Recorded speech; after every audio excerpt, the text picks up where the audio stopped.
Hello everyone, welcome to Nityanand classes. आज हम world history का एक बहुत ही इंपॉर्टेंट टॉपिक कवर करेंगे जिसका नाम है रेनेसा यानी कि पुनर्जागरण।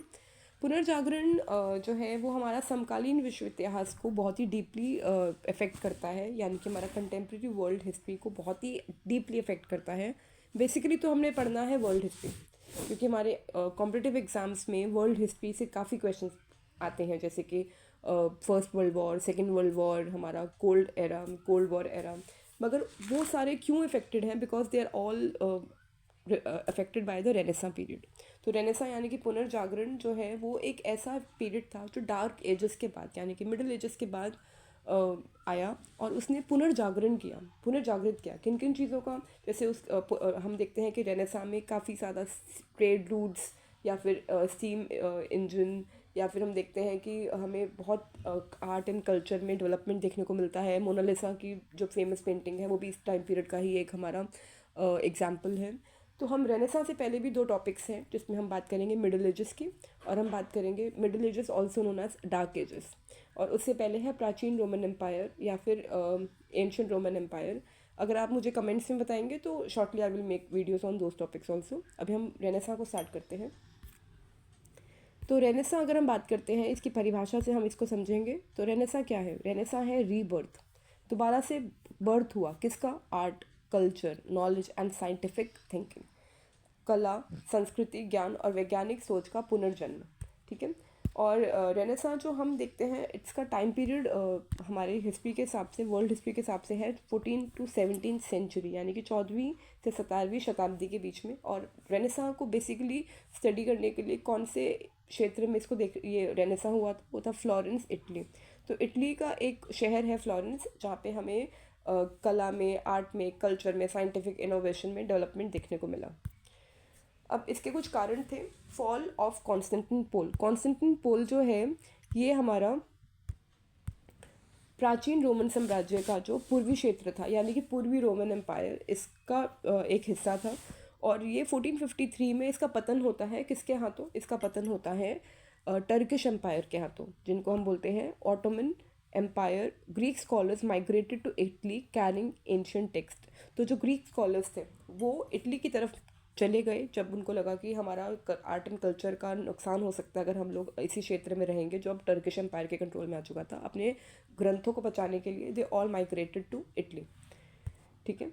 अब इसके बाद इसी टाइम पीरियड में जॉनस गुटनबर्ग ने विकसित करी थी प्रिंटिंग प्रेस, यानी कि जो हमारा देखते हैं कि हम लोग छपाई, कागज़ की छपाई का ये एक टाइम पीरियड था। एक्चुअली रेनेसा एक ऐसा टाइम पीरियड था जिसमें बहुत सारी चीज़ें एक साथ हुई थी, जिसमें आर्ट भी बढ़ रहा है, कल्चर में भी इम्प्रूवमेंट हो रही है, लोगों की संस्कृति में भी बदलाव देखने को मिल रहे हैं, लोग पेंटिंग्स में, साइंटिफिक इनोवेशंस में, नए ट्रेड रूट्स में निकालने के लिए। तो ये एक बहुत ही ऐसा टाइम पीरियड था कि सब चीज़ें ग्रो कर रही हैं, बढ़ रही हैं। अब यहाँ पे पीछे हमने एक टॉपिक डिस्कस किया था, I will go back to that slide. ये टॉपिक मैंने आपसे बात करी थी कुस्तुतुनिया के बारे में। कुस्तुतुनिया का जो हम लोग अगर बात करते हैं तो कुस्तुतुनिया ने किस प्रकार से हमारे विश्व इतिहास को प्रभावित किया। जब कुस्तुतुनिया का पतन होता है टर्किश रोमन एम्पायर के हाथों, उस ज़माने पे क्या था कि जो हमारा सिल्क रूट है, सिल्क रूट अगर आपने नहीं जानते हैं इसके बारे में तो मैं एक बार आपको शॉर्ट में बता देती हूँ। तो रेशम मार्ग ऐसा मार्ग था जिसके माध्यम से यूरोप जो है वो एशिया के साथ व्यापार किया करता था। सिल्क रूट कनेक्ट करता है एशिया को यूरोप के देशों के साथ, जिसके माध्यम से एशिया में है चीन और भारत, चाइना और इंडिया। इनसे स्पाइसेस, मसाले, सिल्क यानी कि रेशम का व्यापार किया जाता था रेशम मार्ग के माध्यम से। और जब टर्किश एम्पायर ने ऑटोमन टर्किश एम्पायर ने जब कुस्तुतुनिया को अपने कंट्रोल में ले लिया, और वहाँ से उन्होंने क्या कर दिया, व्यापार कर दिया बंद, यानी कि अब एशिया के साथ यूरोप व्यापार नहीं कर पाएगा। और जब वो व्यापार नहीं करेगा तो व्यापार कैसे होगा? तो व्यापार के लिए खोजे गए नए ज़रिए, कैसे भारत तक या फिर एशिया के साथ कनेक्ट किया जाए। तो नए सी रूट यानी कि समुद्री मार्ग का खोज किया गया। तो वास्को डिगामा 1498 में भारत की खोज करते करते भारत में आया था। सिमिलरली कोलंबस ऑल्सो 1492 उसने जो है अमेरिका की खोज करी थी। तो ये सारी सिल्क रूट जो बंद होने की वजह से जो भारत की खोज की गई और नए समुद्री मार्ग की खोज की गई, ये भी रेनेसा टाइम पीरियड का एक एग्जाम्पल है।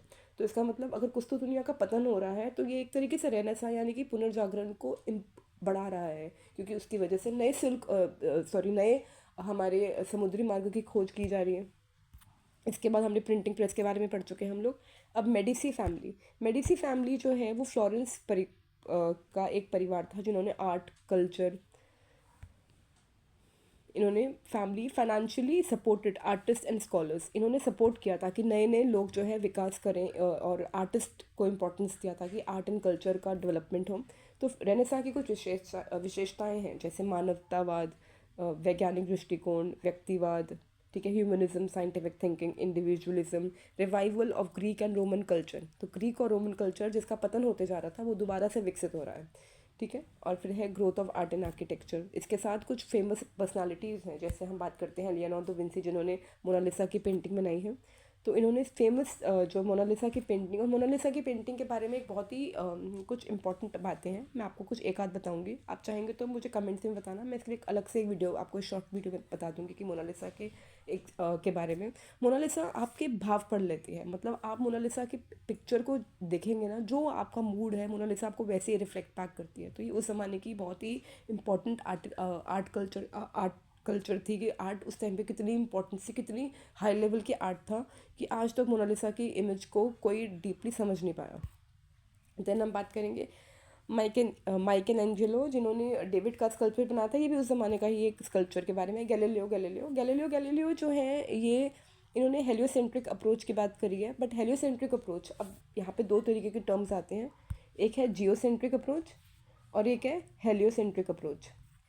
जियोसेंट्रिक अप्रोच यानी कि जिसको हम कहते हैं पृथ्वी केंद्र में है, यानी कि पृथ्वी केंद्र में और सारे ग्रह जो हैं पृथ्वी के आसपास चक्कर लगाते हैं, ये है जियोसेंट्रिक अप्रोच, जिसको हम कहते हैं भूकेंद्रीय अवधारणा। एक है हेलियोसेंट्रिक अप्रोच। हेलियोसेंट्रिक अप्रोच कहती है कि सूरज जो है केंद्र में है और सारे ग्रह सूरज के आसपास चक्कर लगाते हैं, ये है हेलियोसेंट्रिक अप्रोच। और ये दी गई थी कोपरनिकस के द्वारा, जिसको गैलीलियो ने एक्सेप्ट किया, ठीक है। और अगर मैंने आपको भी पहले बताया था geocentric approach was given by Ptolemy ने दिया था जियोसेंट्रिक अप्रोच, और heliocentric approach was given by Copernicus. Exams में कई बार क्वेश्चन पूछ लेते हैं कॉम्पिटेटिव एग्जाम्स में, specially DSSB TGT social science, और बाकी जनरल एग्जाम्स में तो ये क्वेश्चन आ ही जाते हैं कि भू केंद्रीय अवधारणा किसने दी है, यानी कि जियोसेंट्रिक अप्रोच किसने दिया, टॉलमी ने, कोपरनिकस ने हेलियोसेंट्रिक अप्रोच दिया। तो गैलीलियो ने कोपरनिकस की हेलियोसेंट्रिक अप्रोच को अप्रूव किया था, ठीक है। ये भी उस ज़माने का एक बहुत ही इंपॉर्टेंट हमारा आविष्कार है देखने को, मतलब कि काफ़ी इंपॉर्टेंट एक डिस्कवरी थी जो तब दी गई थी। इसका प्रभाव क्या हुआ, तो रेनेसां मार्क्ड ट्रांजिशन, एक ऐसा ट्रांजिशन का मतलब होता है एक change from middle ages to modern age, यानी कि जो हमारा मध्यकालीन युग से जो है वर्तमान यानी कि आधुनिक युग की ओर जो बदलाव है वो हमारा इम्पैक्ट है, इसका प्रभाव है हमारा देखने को मिलता है जो हमें रेनेसां पीरियड के द्वारा। Rise of science and humanism, लोग साइंटिफिक अवधारणा, जो पुराना जो लोगों की ओल्ड चर्च के जो नॉर्म्स थे उससे हट के लोग साइंटिफिक थिंकिंग की बात कर रहे हैं, लोग रैशनल यानी कि तर्क की बात कर रहे हैं। फिर है हमारा चर्च का भी जो कंट्रोल है, डोमिनेंस, वो खत्म होते जा रहा है, लोग अब रैशनल थिंकिंग की तरफ बढ़ रहे हैं। That's all for the day, thank you and do like, share, subscribe and do tell me how do you like the video and do comment me what next do you want from me. Thank you and have a nice day.